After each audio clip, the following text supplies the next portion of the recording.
Իսկ մենք հիմա ինչքան գնում է թուլանում ենք։ Մենք պետք է ամրանանք,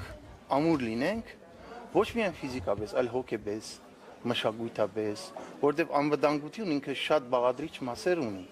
Եվ եթե մենք մեր անվտանգության մասին չենք մտածում, մեր դռները այդպես բաց ենք թողնում, ինչ խաղաղության մասին է խոսքը։ Դե նշում են, որ օրինակ քաղբանտարկյալներ չկան եւ դա նույնպես խաղաղության նշան է, բայց տեսնում ենք, որ ոչ միայն Բագրատ Սրբազանն է կալանավորված, այլ նաեւ Միխայել Սրբազանը եւ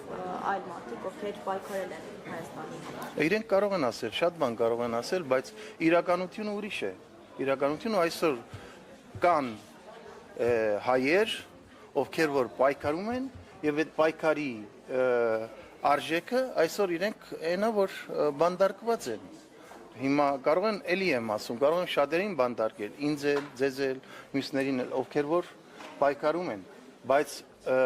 ասելը չի փոխում իրականությունը։ Մեր իրականության մեջ ինչքան էլ ասեն, որ չկա քաղբանդարկյալներ, բայց իրականություն է որ կան։ Շնորհակալություն։